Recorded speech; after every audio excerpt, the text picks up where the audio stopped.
Hello बच्चों, कैसे हैं आप सभी लोग। एक नए ब्लॉग में आप सभी लोगों का स्वागत करते हैं। तो इस ब्लॉग में हम रसखान जी के बारे में चर्चा करेंगे। पिछले ब्लॉग में हमने तुलसीदास जी का जीवन परिचय बताया था। इस ब्लॉग में हम रसखान जी के बारे में चर्चा करेंगे, उनका जीवन परिचय बताएंगे।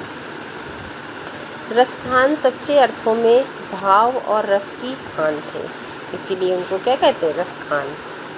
नाम से ही देखो स्पष्ट होता है कि रसखान जी सच्चे अर्थों में भाव और रस की खान थे। उनका हृदय सागर भाव और रस की उर्मियों से भरा हुआ था। उनका हृदय सागर जो है वो भाव और रस की उर्मियों से भरा हुआ था। यही कारण है कि वे कृष्ण के दीवाने थे।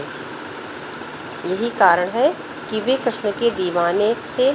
रसखान के काव्य की एक एक पंक्ति रस से सिक्त है, मतलब रसीली है, रस से भरी हुई है। उनका प्रत्येक छंद भाव और रस की पिटारी है, जिसे खोलते ही चारों ओर का वातावरण रसमय हो जाता है। यानी रसखान जी सच्चे अर्थों में भाव और रस की खान थे।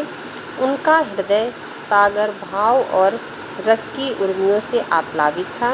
यही कारण है कि कृष्ण के दीवाने रसखान के काव्य की एक एक पंक्ति रस से सिक्त है, भरी हुई है। उनका प्रत्येक छंद भाव और रस की पिटारी है, जिसे खोलते ही चारों ओर का वातावरण रसमय हो जाता है। रसखान सगुण काव्यधारा की कृष्ण भक्ति शाखा के कवि थे। रसखान सगुण काव्यधारा की कृष्ण भक्ति शाखा के कवि थे। इनका वास्तविक नाम सैयद इब्राहिम था, यानी ये मुस्लिम थे। इनका वास्तविक नाम क्या था, सैयद इब्राहिम थे। ये दिल्ली के पठान सरदार कहे जाते हैं। ये दिल्ली के पठान सरदार कहे जाते हैं। कुछ विद्वान पिहानी यानी हरदोई उत्तर प्रदेश का निवासी इन्हें मानते हैं। कुछ विद्वान इन्हें पिहानी हरदोई उत्तर प्रदेश का निवासी मानते हैं, किंतु इस विषय में कोई प्रबल प्रमाण उपलब्ध नहीं है। कोई प्रबल प्रमाण उपलब्ध नहीं है। वैसे रसखान किसी बादशाह के वंशज थे। ऐसा भी माना जाता है कि रसखान किसी बादशाह के वंशज थे। ऐसा प्रेम वाटिका की नीचे लिखी हुई जो पंक्ति हम बताएंगे उससे स्पष्ट होता है। देख गदर हित साहिबी दिल्ली नगर मसान।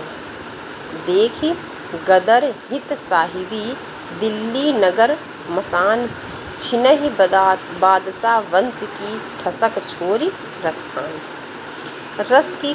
रसखान जी का जन्म 1533 ईस्वी में दिल्ली में माना जाता है।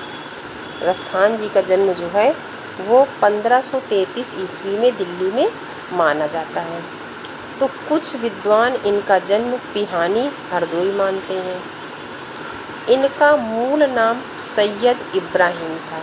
इनका मूल नाम क्या था, सैयद इब्राहिम था, जो दिल्ली के पठान बादशाहों के वंशज थे। जो दिल्ली के पठान बादशाहों के वंशज थे। इतिहासकारों के अनुसार ये गोस्वामी विट्ठलनाथ के शिष्य हो गए थे। इतिहासकार ऐसा मानते हैं कि ये गोस्वामी विट्ठलनाथ के शिष्य हो गए थे। इनका पालन पोषण राजकीय परंपरा के अनुसार ही हुआ था।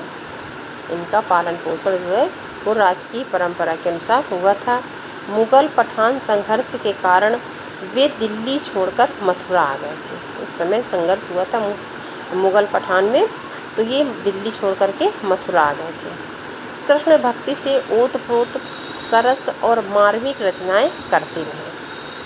ब्रजभूमि के प्रति अनुराग रखते हुए, ब्रजभूमि में इनका बहुत प्रेम था, अनुराग रखते हुए भक्ति भाव में तल्लीन रसखान लगभग 1628 ईस्वी में गोलोकवासी हो गए। इनका जन्म कब हुआ था, 1533 में, और मृत्यु हुई इनकी 1628 ईस्वी में। रसखान आरंभ से ही कृष्ण भक्त थे। प्रारंभ से ही, बचपन से ही ये कृष्ण जी के भक्त थे। इनका लौकिक प्रेम भगवान कृष्ण के प्रति अलौकिक प्रेम भाव में परिवर्तित हो गया था। उनका लौकिक प्रेम जो है, संसार से जो प्यार होता है, ये कृष्ण भक्त में अलौकिक प्रेम में परिवर्तित हो गया था। ये जितना कृष्ण के रूप सौंदर्य पर मुग्ध थे, उतना ही उनकी लीला भूमि ब्रज के प्राकृतिक सौंदर्य पर भी ये लीन रहते थे। कृष्ण के प्रति इनके प्रेम भाव में बड़ी तीव्रता, गहनता और आवेशपूर्ण तन्मयता मिलती है। मतलब कृष्ण के ये बहुत अच्छे भक्त थे।